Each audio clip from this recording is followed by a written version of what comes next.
Not ready. I gotta get my screen. Okay. There. Hey, that worked. Well, it's dark. I'm supposed to read this stuff, and it's... Up here. Oh, okay. All right.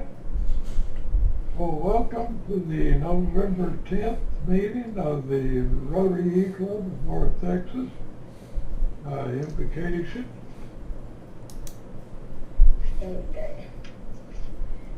Bless our friendship today and bless this meeting. As we meet here today as members of Rotary, we pray that we are ever mindful of opportunities to render our services to fellow citizens and to our, let's continue to strive to make a better world and keep all of our friends that are recovering from, and amen. Wait. Amen. I'm disconnected. We need to say hello, Bob. Okay. Hi guys. Okay. All right. Well, he'd want to be here for the pledge. You'll join me in the pledge? I pledge allegiance to the flag of the United of States of America, to the republic for which it stands one nation, under God, indivisible. liberty and justice for all. Okay. Okay, what was the next? Tomorrow is Veterans Day. Huh? Tomorrow is Veterans Day. Well, tomorrow is Veterans Day, and I don't know where you are, Bob, but here there's a lot of places that a veterans meal is free. Texas Roadhouse is free. That's where we go. I just got an email from them, and they are giving out vouchers. So I've got a voucher, and then it's you drive through and get the voucher, and then you can use it between now and June 30th Oh, at Texas Roadhouse. so we may not. So you're not going to eat tomorrow. And then El Phoenix usually has a free lunch for veterans. Not a, so you might check with all your restaurants and everything, Bob. McDonald's was doing at least. Yeah, Yeah. they published the list. So, and as far as announcements, the only thing I have is that we need to select officers for next year. And so if you're interested, contact Howard Berg. He put this out in an email. But Charlotte is going to be the PE. Howard and I have said that we would continue as Secretary and Treasurer unless somebody else wants it. And also we need a foundation chair. And I thought Richard might be really good for that. And I don't think he's listening. And also we need a membership chair, which David said he would like. So since Richard hasn't said anything, and we need all this by the Didn't say no. Yeah. That's good enough. I'll be foundation chair. Okay, thank you. And then we need all this decided by the December 15th club meeting. So, but get your name in by December the 7th. Also, I thought we want to do a veterans liaison type deal, veteran support, and so we thought Bob would be an excellent person for that. I thought he'd already volunteered for that. Well, I think he has, but we got to make it legal. Oh, So Bob's going to be veteran support. Okay. I don't know about Army, but Navy told you don't volunteer for anything. Okay. And Charlotte is coming in. Hello, Charlotte. Hi, sorry, I'm trying to mute because I know my car's probably loud. Oh, okay. Also, before the email I sent you, the foundation thing is this Saturday, and I thought we were going to get that stuff with us, but this the next Saturday, and we're going to be with us. So, anyway, we're going to be meeting Charlotte and her friend in Orlando, for the 23rd, I think, or whatever that Saturday is. So anyway, we'll meet, and then we're going to go get the bar on Howard on the way home. So we're going to go all the way to Florida to November. Oh. So, and does anybody have any announcements? Just November 21st is the Rotary meeting I'm going to for the funding meeting. It's on Zoom. I'm gonna go. But just make the foundation meeting is on the November 21st Isn't on ours Zoom. coming up? Yeah, if Howard is going to go to that, would you also like to go to that, please? I'm going to it. I've already signed up. Oh, good. Howard, have you signed up for it? I didn't know I had to. Can you send me the link so I could do You're that? muted, Howard.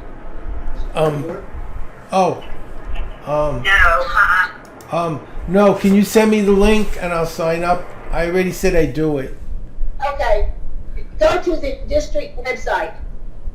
Okay, I'll go after the meeting because I'm recording the screen and it would take away from the recording. Okay, that's fine.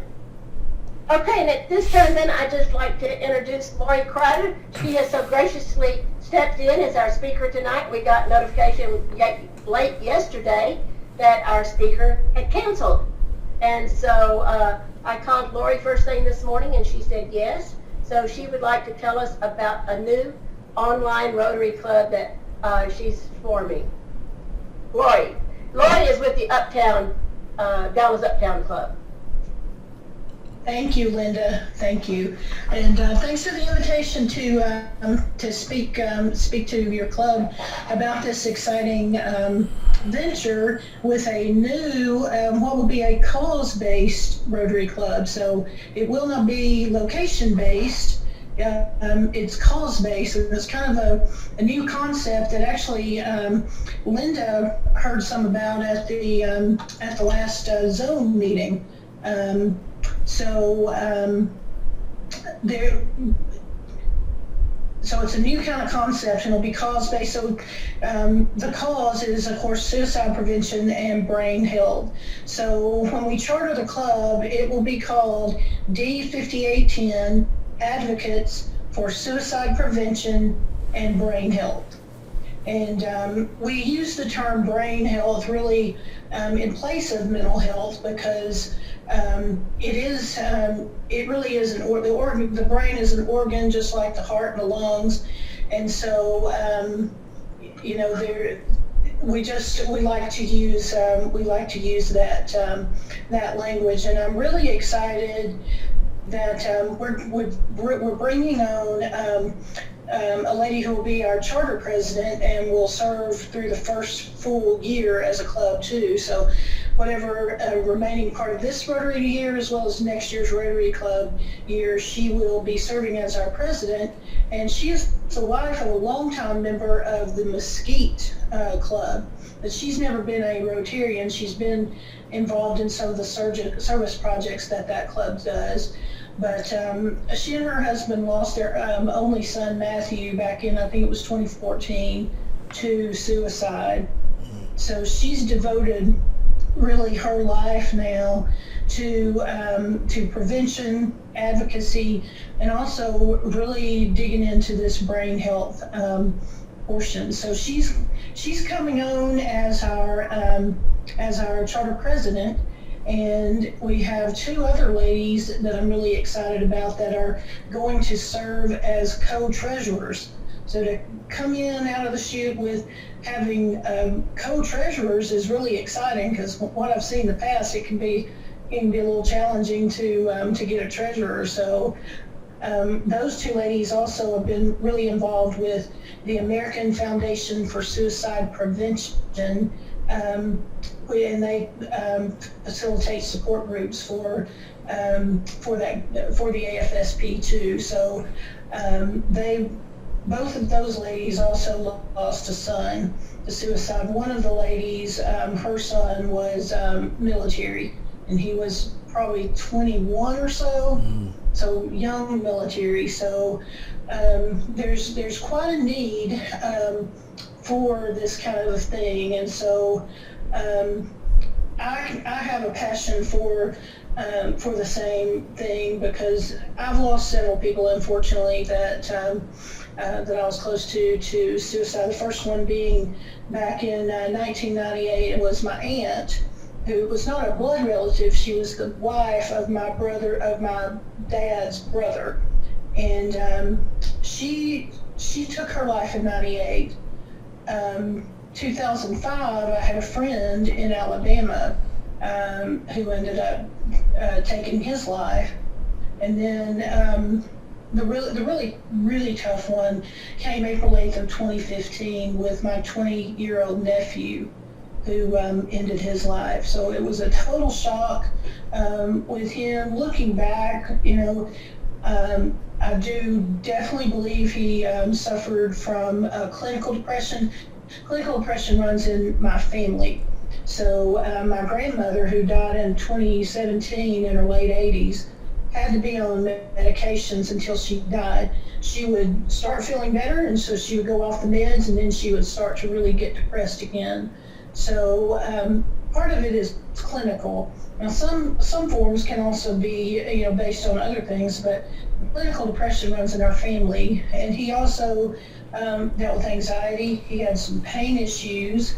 He had some sleep issues, and as we're learning more about brain health, we see that those kind of things all can play a part in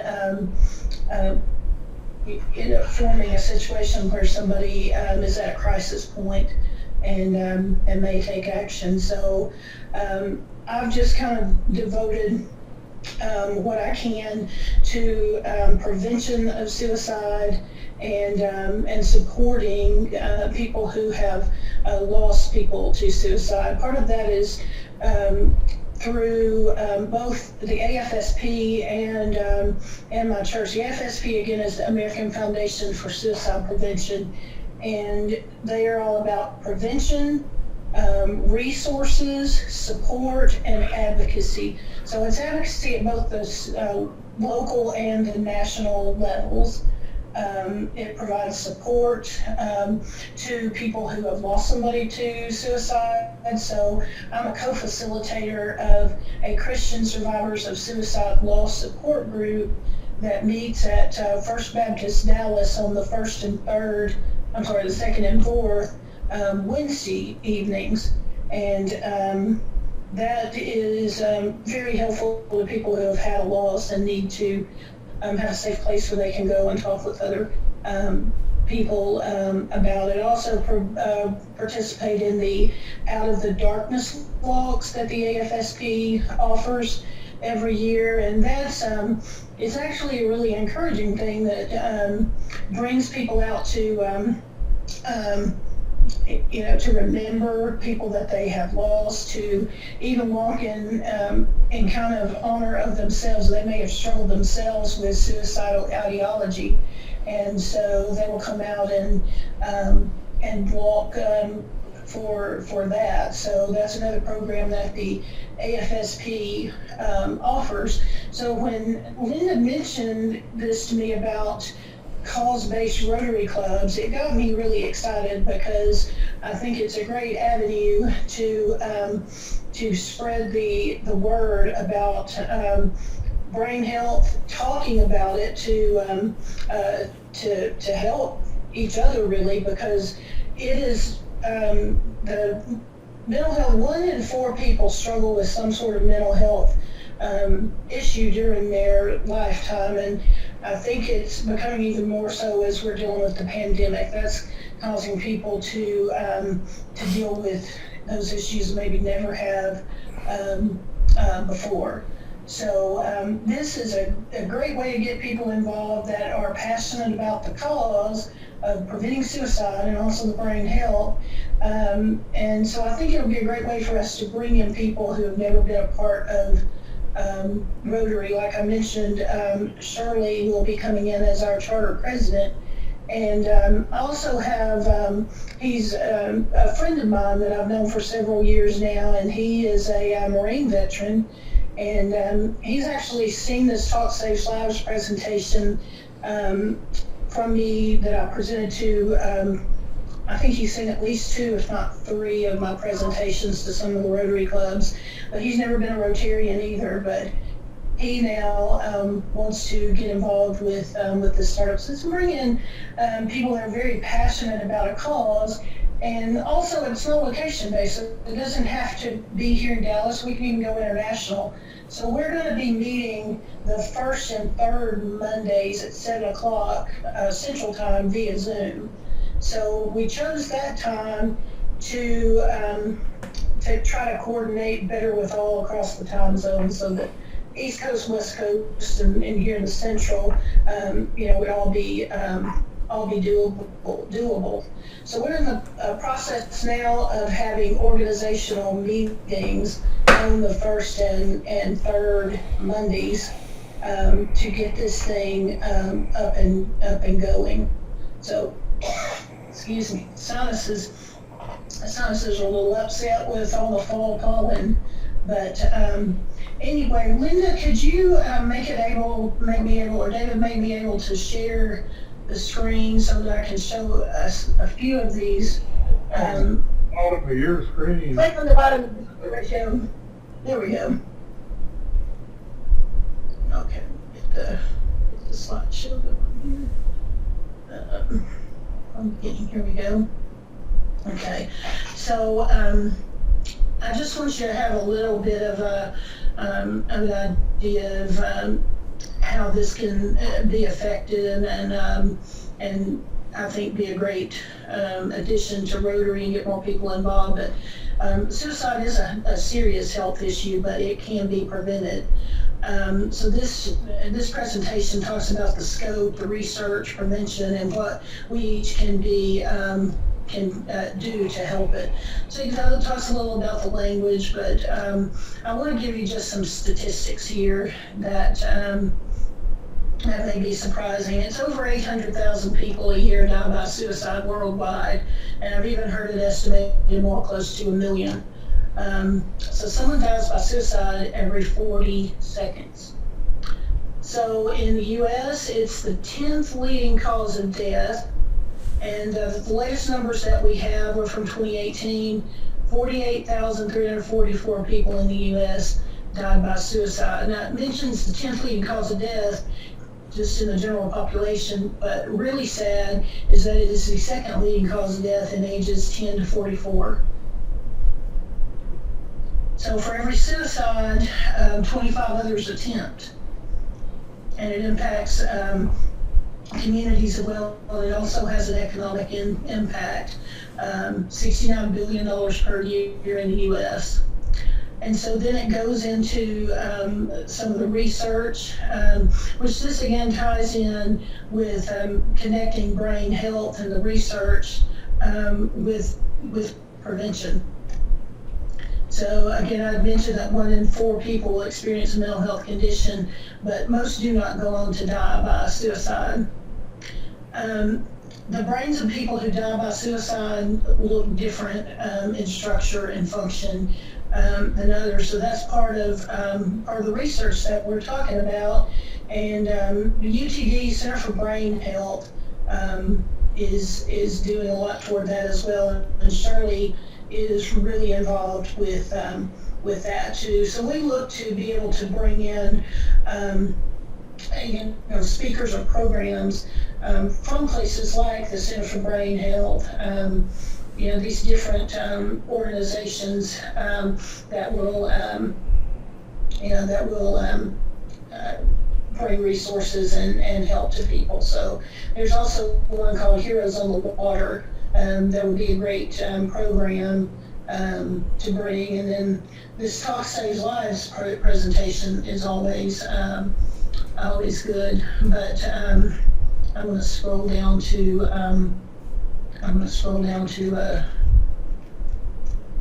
the screen farther down. This presentation generally takes 30 to 40 minutes to really go through it. But I want to highlight this here, is that there is a 24/7 lifeline call, and there's also a text line. So when I do this presentation, I always ask people to take out their phones and enter both of these numbers in their phones, because even though they may themselves never need this information, they may have the need to give it to somebody else at some point. So this is this is really important to have those numbers handy. So anyway, that's just a little slide overview of that. Let me get back out of, where's my share screen? Stop share, there we go. Okay, there we go. So anyway, that's kind of a overview of what we're trying to do. And we're really new into the formation stages of this club, and we're looking for charter members now. We're starting to see those come together, but not really sure what else to tell you at this point, but I'll just open it up if you have any questions or any thoughts, comments that you'd like to put out there. Well, Laura, I'd also been one of the members too, though, the charter member wants to be public image, and she was a Rotarian in Cedar Creek, and I think she's also the current member of the Mesquite, but she's not really comfortable in that area, but anyway, she's gonna come in as our public image. Mm-hmm. And I've had several people that are interested, I think. She's talked with, Shirley, who is gonna be president, talked to the mayor of Mesquite, and he's fully in support of it. And so we've had some great interest in it. We hope to start it by mid-January. We also thank the Plano East and the Dallas Uptown for helping with some donations to cover the cost of the initial cost of forming a club. So they're great help. And so, but if you know of anybody, it doesn't matter what part of the United States or wherever, let either me or Lori know, and we'd love to have them. Absolutely. Any other comments? Don't be shy. So this is Bob. Hey, Bob. Hi, Lauren. Nice to meet you. I'll be with you.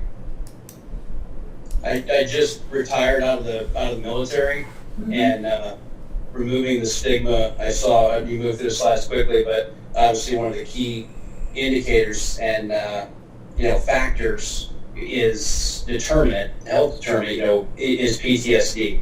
So I'm diagnosed with PTSD from the military. Just got out after 30 years of special operations. It is a real concern for the military. Obviously for society. I've battled with certain things. So I'd like to be a part of the fight. Working with companies who have apps that are dedicated to helping, stop suicide, and also to help people, with assisted care and buddy team type of a philosophy. That way you've got somebody that you trust rather than just a phone number. And those crisis prevention lines, suicide prevention lines are phenomenal. But there's also got to be a community built around to insulate and not isolate. Right now, people are isolated because of this COVID. And then they feel as though they're the only ones going through this. They further isolate themselves, which again becomes a very tight downward spiral. So I'll get in touch with you through Linda, but definitely want to support your efforts. And because 20 veterans kill themselves every single day. So I'll come at it from the veteran perspective, and help provide support, because I was a senior enlisted in that regard for the Army, and like I said, I've known people that have taken their life, and it's self-inflicted. They said don't say suicide, but nonetheless it's a loss of life, and it's a national tragedy. So definitely look forward to continuing the discussions. It definitely is, and thank you, Bob, for your service too. That's a long time of service too. Thank you for that. And I know in a year like we are here, where veterans have a much higher suicide rate than the general population. Well, when I was in, we didn't have PTSD because it hadn't been invented yet. I mean, we had it, we just didn't identify it. I got out in '64, so in a while. Okay, any other comment? If not, I'd like to tell a quick story. Okay. Since it's Veterans Day, this is a veteran story. happened way back on July 7th of 1907. There was a young ensign, all ensigns were young, that's old one, Bob. He was on bridge work, which meant he was on the bridge directing the ship and such, and they ran aground. That is not good. Normally, if you're on the watch and you run aground, your ex-com will be wearing a Navy uniform. But anyway, they had a court-martial. The senior officer felt this young ensign seemed to have potential. So they just gave him a verbal reprimand and sent him back to work, which is good because he did have potential.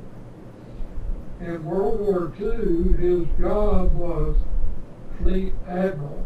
He was the commander of the Pacific Fleet Naval Forces. Chester Nimitz, you've probably heard of him. So sometimes giving somebody a second chance works out pretty well. Okay. Enough of that. Okay, anybody else? If not, I guess we can close early. I don't think anybody's ever complained about having to leave a meeting early. I've done a study on this, and as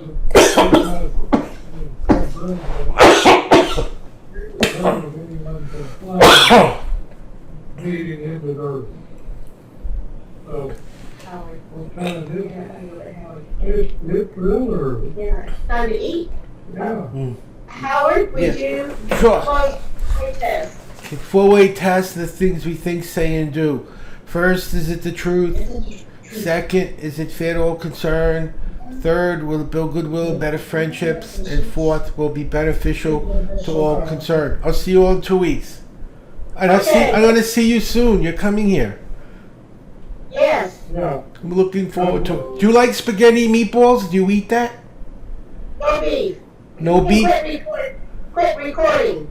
Oh, quit recording. Hold on. I'll stop recording.